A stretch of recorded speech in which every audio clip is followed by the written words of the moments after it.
I want to read another section from Vivekananda's Inspired Talks in upstate New York. And this section covers so much. It's really rich, so I'm not going to turn it into a full lecture. I'll have to skip over a lot of the very interesting things. But read it on your own and contemplate it. There's some beautiful things in here. He starts with a poem where he says, "Mother, in the sea of life, my boat is sinking. The whirlwind of illusion, the storm of attachment is growing every moment. My 5 oarsmen are foolish and the helmsman is weak. My bearings are lost. My boat is sinking. Oh, Mother, save me." Now I know that all of us have felt that way at different times. And he's just talking about being overwhelmed by the world, being overwhelmed by all the possibilities of enjoyment and of investigation and of experience all over the place constantly, and that he's getting attached to these things. He's enjoying his morning cup of coffee, you know, and just not wanting these things to end, and just the mind isn't cooperating. He's not able to renounce. He's not able to break his old habits. He's just stuck, and he's crying out to Mother. He says that my 5 oarsmen are foolish, which means the senses. You know, the senses are stupid. They just keep asking for the same things over and over and over again, and those things can't fulfill. They just distract, and then they form a habit that doesn't end, and you're just caught in this cycle of the body. And then he says, my helmsman is weak. That's his willpower, you know, his mind is weak. It's like he can't make that final renunciation of moving on. So he's crying out to the Divine Mother for help, which is an excellent, excellent start for some great success. He goes on, "Mother, your light stops not for the saint or the sinner. It animates the lover and the murderer." He says that one controversial thing in his complete works. Vivekananda says that love is the only motivating factor in the whole universe. He says it is for love that the electrons circle the center of the atom, or that the planets circle the sun, which is a very romanticized view, but a sage is saying it, so there's some element of truth to it. He goes on to say here that the same love motivates the sinner in his love for things that are not helpful to him, and the saint who loves things that are very helpful to him and everyone else. And so it's that same love inside. And actually, in the ultimate picture of things, that same love is being expressed for the divine only, but you get confused with the divine being in the physical. So it's the divine that attracts you, but the physical that captures you and deludes you into thinking that that is the thing that you're chasing, when in fact that is only a symbol of that which you really are looking for. Mother is ever manifesting through all. You know, people say, I don't believe in God. Well, look around. What else are you seeing? According to the sages, we have only ever seen God.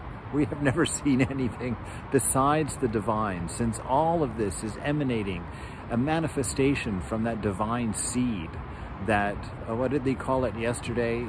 That inexpressible nectar of love, you know, that can't be expressed everywhere, but can only be manifested. It can be known but not defined, he said yesterday. So Mother is manifesting through everything that we see, everything that we experience. The light is not polluted by what it shines on, nor benefited by it. The light is ever pure, ever changeless. Behind every creature is the Mother, pure, lovely, never changing. By learning to see this and understand this experientially, not just through faith, but raising our consciousness to the level to where this is observable and understood, this is how we learn to love with equanimity, and this is how we learn to care for the world at large without preferences and aversions for things that our ego likes and doesn't like. Mother manifested as light in all beings, that light of consciousness, that awareness, the fact that you are aware, that is the light of Mother. That is the divine spirit within you. That is how you come to know this divine, this God. Mother manifested in light in all beings, we bow down to you. She is equally in suffering, in pleasure, and in sublimity. So God is in all things, all of your experiences. Learning to see that divinity, even in your suffering, even in your misery, can make it as rich of an experience, or as rich of a learning and growing experience, as the beauty, the sublimity that you see around you everywhere in this world. When the bee sucks honey, the Lord is eating. Yes, when you are eating, the Lord is eating. And if you could just step out of the way and see that as an offering to the divine, that's a beginning to spiritualizing even the most mundane things in life and giving that deep, profound meaning to existence. That's where the fulfillment of life comes from. He says, knowing that the Lord is everywhere, the sages give up praising and blaming. Right? If it is the self everywhere, then all of this turmoil, disagreement, blaming, praising, averting, grabbing, needing, those things all dissolve in that truth. That's why it's so important for us to do our practice, so that we can, in this life at some point, purify the mind of me and mine enough to see these things. Because as your consciousness rises, as your awareness rises, these truths become evident. When you're tied into the body through your desires and through your bad habits, that's where things get stuck and you can't raise that perspective up. Know that nothing can hurt you. How can it? Are you not free? Are you not the Atman? He is the life of our lives, the hearing of our ears, the sight of our very eyes. We go through the world like a man pursued by a policeman, and see the barest glimpses of the beauty of it. You see, that's that fear we run through this world with. Oh, don't do that, don't touch that. If your whole religion becomes don't touchism, it's like being chased by a cop through your whole life. There's no enjoyment there. This idea of God as that cop has to be transcended. He says we have to catch all these glimpses of beauty and recognize them as beauty, recognize them as the divine. Don't run in fear from them. Learn to see them properly. Learn to see the beauty of God in all things. All this fear that pursues us comes from believing in matter. To think that this physical world exists. And we've talked so much, and I've investigated in my own times so much, this notion that this material world really only exists as an imprint in the mind.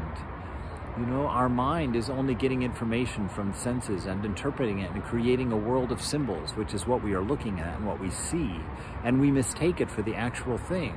But the actual thing cannot be known. You know, it takes a lot of thinking.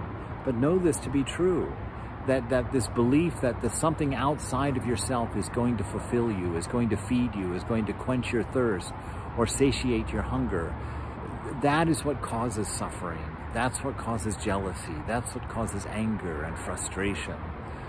Pay attention to these things. Discern carefully the effect that things have on you and make bold decisions accordingly. If something doesn't last and its fulfillment only makes you hungry for more, let go of it. Run from it. It is not the thing for you. Matter gets its whole existence from the presence of the mind behind it. What we see is God percolating through nature. That's what we witness. God percolating through nature. This essence of love manifesting, bubbling up in an infinite number of ways. An infinite number of stories about divine love. Look carefully at the world around you. See your beloved everywhere and unlock this door of profundity and a rich and fulfilling life.